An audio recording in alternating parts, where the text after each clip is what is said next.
I'm going to share information with you today and in the future that literally has the power to change your life. Now, you see, I'm not able to change your life, but you certainly are. And I have found that it's ideas that literally change everything in our life.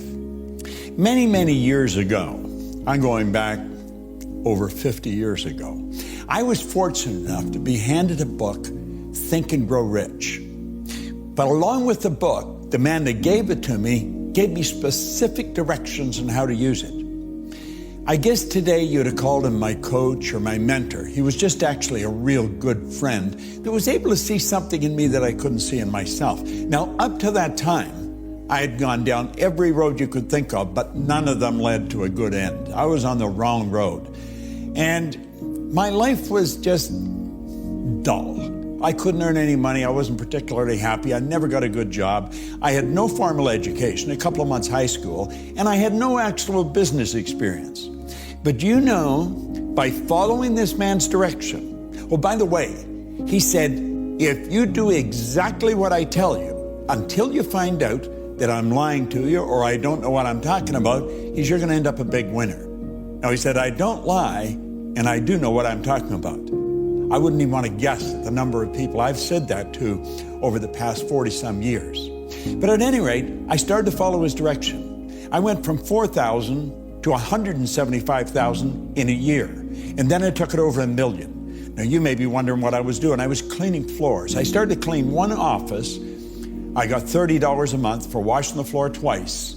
And I ended up, in less than 5 years, cleaning floors in Toronto, Montreal, Boston, Cleveland, Atlanta, London, England. The thing took off like a rocket. But when I got there, I'm sitting thinking, how the heck did this happen? You know, there was a lot of people cleaning floors, but they weren't doing what I was doing. There was a lot of people reading Think and Grow Rich, but they weren't doing what I was doing. And I had to ask myself what happened.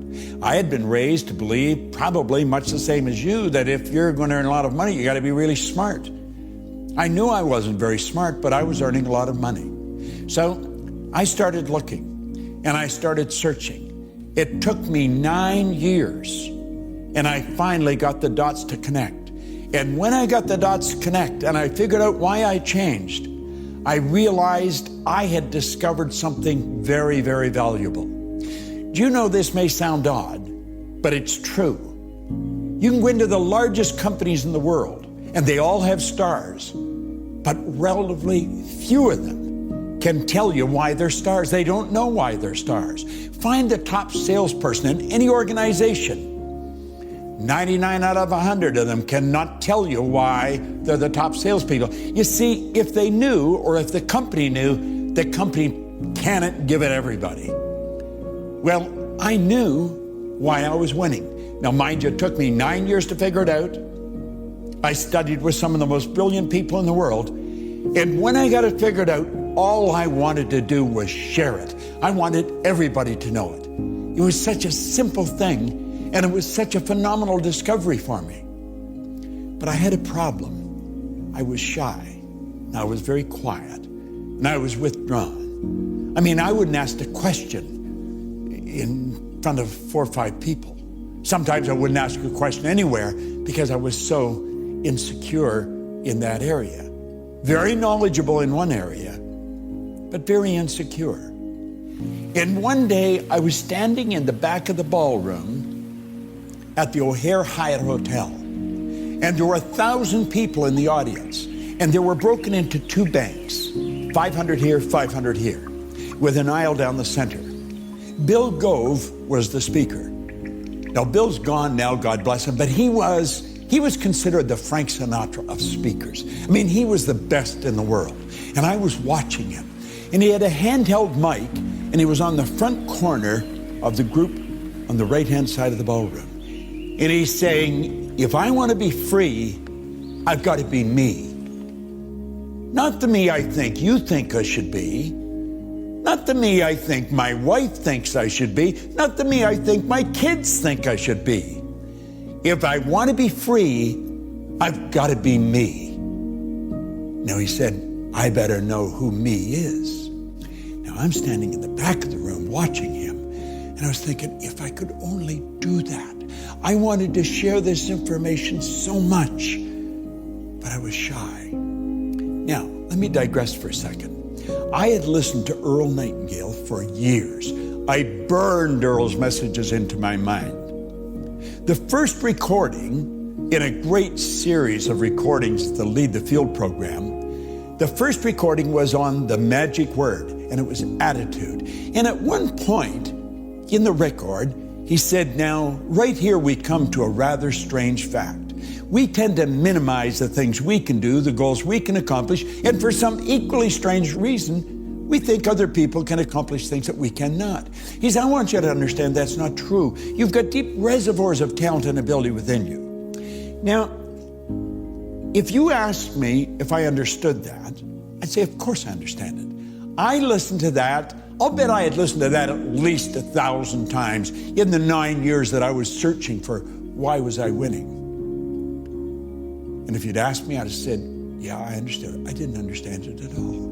And I'm sitting there, standing actually, watching Bill Gove, and that record started to play in my head. And I could hear Earl Nightingale say, now right here we come to a rather strange fact. We tend to minimize, and I thought, that's what he means by that. And I made up my mind, I was not only going to do and learn to do what Bill Gove had just done in front of me, I was going to get him to teach me.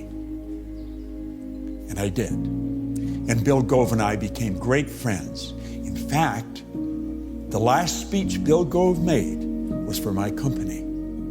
That's right. It was about 5 years ago. It was in December. On the 13th of December, Bill Gove passed away. If he had lived till January, he would have been 90. He did what he loved right up until the last day. But I owe him such a vote of thanks. Now, I don't speak at all like Bill Gove, but I speak all over the world. I've spoken to groups of 50 people to 20,000. And you know something? He taught me to be comfortable in front of the camera or in front of the people.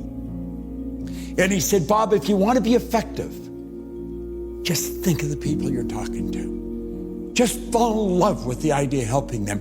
And he said, and you can help them because you've got valuable information. Now that was 46 years ago. I didn't lose the shyness like that. It took a little while, but with the proper coaching, it left me. I didn't lose the good side of shyness. I can enjoy being by myself. I spend a lot of time by myself on the road. But the bad side of it is, I was afraid to express myself freely in front of other people. And I got over that. I got rid of the doubts. Now, I would imagine you have doubts in a number of different areas, and possibly in an area you really don't want them, and they're certainly not serving you well. You're going to find 6 Minutes to Success is a program that's designed to show you how to eliminate the doubts and how to get results. We get results that stick. And that's so important because I've studied a lot of material. I've watched a lot of people working. And you can read a book or listen to some recordings or go into a seminar, and you'll find that right away there's a blip in your results. They get better, but they come right back down. They don't stick.